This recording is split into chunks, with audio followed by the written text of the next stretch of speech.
നമസ്കാരം, കലാകൗമുദി ഓൺലൈനിലേക്ക് സ്വാഗതം. കേരളത്തിലെ കോൺഗ്രസ് ഒരു നാഥനില്ലാ കളരിയായി മാറുന്നു എന്നുള്ള പരാതി മുസ്ലിം ലീഗ് അടക്കമുള്ള ഘടകകക്ഷികൾക്കുണ്ട്. കോൺഗ്രസ് പുനഃസംഘടന എന്ന് പറഞ്ഞ് കഴിഞ്ഞ 6 മാസമായി നേതാക്കന്മാർ തമ്മിൽ പലവിധ തർക്കങ്ങൾ തുടരുകയാണ്. തദ്ദേശ സ്വയംഭരണ സ്ഥാപന തെരഞ്ഞെടുപ്പിലേക്ക് ഇനി 6 മാസത്തെ ദൂരം കഷ്ടിച്ചേയുള്ളൂ.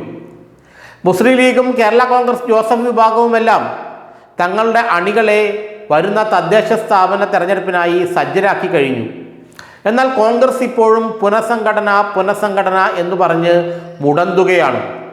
ഇതിനെതിരെ വലിയ രോഷമാണ് ലീഗിലും മറ്റ് ഘടകകക്ഷികളിലും ഉള്ളത്. കോൺഗ്രസ് ഇത്തരത്തിൽ മുന്നോട്ട് പോയാൽ എന്തായിരിക്കും മുന്നണിയുടെ അവസ്ഥ എന്ന ചോദ്യമാണ് മുസ്ലിം ലീഗ് ഉയർത്തുന്നത്.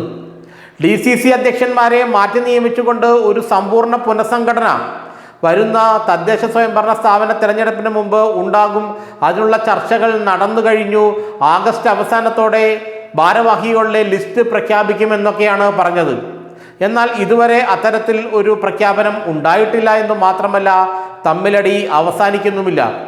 DCC അധ്യക്ഷന്മാരുടെ നിയമിക്കുന്ന കാര്യത്തിൽ കോൺഗ്രസിലെ നേതാക്കളെല്ലാം പരസ്പരം ഏറ്റുമുട്ടുകയാണ്. അതുകൊണ്ട് തന്നെ ഏത് DCC പ്രസിഡന്റിനെ മാറ്റണം, ഏതാളെ വയ്ക്കണം എന്ന കാര്യത്തിലൊക്കെ വലിയ ചിന്താക്കുഴപ്പം നടക്കുകയാണ്. ഇതാണ് ലീഗ് പോലുള്ള പാർട്ടികളെ അസ്വസ്ഥരാക്കുന്നത്. വരുന്ന തദ്ദേശ സ്വയംഭരണ സ്ഥാപന തെരഞ്ഞെടുപ്പിൽ UDFനും കോൺഗ്രസിനും വലിയ മുന്നേറ്റം ഉണ്ടായില്ലെങ്കിൽ അത് വരുന്ന നിയമസഭാ തെരഞ്ഞെടുപ്പിനെ പ്രതികൂലമായി ബാധിക്കുമെന്ന് മുസ്ലിം ലീഗിന് നന്നായി അറിയാം. മലപ്പുറം ജില്ലയിൽ മുസ്ലിം ലീഗ് അതിൻ്റെ ഗ്രൗണ്ട് വർക്കുകളെല്ലാം നല്ല രീതിയിൽ മുന്നോട്ട് കൊണ്ടുപോകുന്നുണ്ട്. എന്നാൽ കോൺഗ്രസിൻ്റെ ഭാഗത്തു നിന്നും കാര്യമായ ഒരു സഹകരണവും ഉണ്ടാകുന്നില്ല എന്ന പരാതിയാണ് ലീഗ് നേതാക്കൾ ഉയർത്തുന്നത്.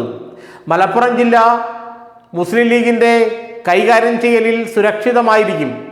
എന്നാൽ മറ്റ് ജില്ലകളിലും കോൺഗ്രസിലും കോൺഗ്രസ് സ്ഥാനാർത്ഥികൾക്കും പ്രയോജനമുണ്ടായില്ലെങ്കിൽ എങ്ങനെയാണ് തദ്ദേശ സ്വയംഭരണ സ്ഥാപന തെരഞ്ഞെടുപ്പിൽ നേട്ടങ്ങൾ ഉണ്ടാക്കാൻ കഴിയുക? ഇതാണ് ലീഗ് നേതൃത്വം ചോദിക്കുന്നത്. മലപ്പുറത്ത് ലീഗിൻ്റെ ബലത്തിൽ വിലസുന്ന കോൺഗ്രസിന് മറ്റ് ജില്ലകളിൽ എന്ത് ചെയ്യാൻ പറ്റുമെന്നുള്ള ചോദ്യം ലീഗ് ഉയർത്തുമ്പോൾ കോൺഗ്രസിന് മറുപടിയില്ലാതാവുകയാണ്. ഇതുവരെ പുനഃസംഘടന പൂർത്തിയാക്കാൻ കഴിയാതിരുന്നതും നേതാക്കന്മാർ തമ്മിലുള്ള ഏറ്റുമുട്ടലും വലിയ തോതിൽ കോൺഗ്രസിൻ്റെ സംഘടനാ ശരീരത്തെ ക്ഷയിപ്പിച്ചിട്ടുണ്ട്. ഇത് ലീഗിനും നന്നായി അറിയാം. തദ്ദേശ സ്വയംഭരണ സ്ഥാപന തെരഞ്ഞെടുപ്പിൽ കാര്യമായ മുന്നേറ്റം കോൺഗ്രസിൻ്റെ ഭാഗത്തു നിന്നും 13 ജില്ലകളിൽ ഉണ്ടായാൽ മാത്രമേ മലപ്പുറത്ത് വൻ വിജയം നേടിയാലും പ്രയോജനമുള്ളൂവെന്ന് ലീഗ് നേതാക്കൾ കോൺഗ്രസിനെ അറിയിച്ചു കഴിഞ്ഞു. പക്ഷേ കോൺഗ്രസ് നേതാക്കൾ ഇതൊന്നും അത്ര മുഖവിലക്കെടുത്തിട്ടില്ല. തിരഞ്ഞെടുപ്പ് നടക്കുന്നതിൻ്റെ തലേ ദിവസം പോലും തമ്മിലടിക്കുന്ന സ്വഭാവമാണ് കോൺഗ്രസിലെ പല നേതാക്കൾക്കും ഉള്ളത്. അതുകൊണ്ട് തന്നെ 13 ജില്ലകളിലും കോൺഗ്രസ് വരുന്ന തദ്ദേശ സ്വയംഭരണ സ്ഥാപന തെരഞ്ഞെടുപ്പിൽ എങ്ങനെ അണികളെ സജ്ജരാക്കും, ആരായിരിക്കും നയിക്കുന്നത്, ആരൊക്കെയായിരിക്കും അതിന് ഉത്തരവാദിത്വം, ഇത്തരം ചോദ്യങ്ങളെല്ലാം UDFനുള്ളിൽ നിന്നും കോൺഗ്രസിന് നേരെ ഉയരുന്നുണ്ട്. പക്ഷേ ലീഗ് മാത്രമാണ് ശക്തിയായി പ്രതികരിക്കുന്നത്.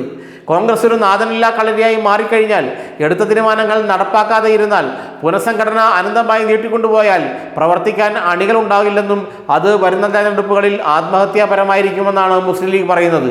മുസ്ലിം ലീഗിൻ്റെ ഈ നിർദ്ദേശവും ഭീഷണിയും ഒക്കെ ഉണ്ടായിട്ടും കാര്യമായ പ്രയോജനമൊന്നും കോൺഗ്രസിൽ ഉണ്ടാകുന്നില്ല.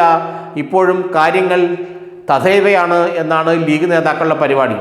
ഇതുവരെ പുനഃസംഘടന പൂർത്തിയാക്കാൻ കഴിയാത്തത് കൊണ്ട് തദ്ദേശ സ്വയംഭരണ സ്ഥാപന തെരഞ്ഞെടുപ്പിനെ കുറിച്ച് ആലോചിക്കാൻ പോലും ആ പാർട്ടിക്ക് കഴിഞ്ഞിട്ടില്ല.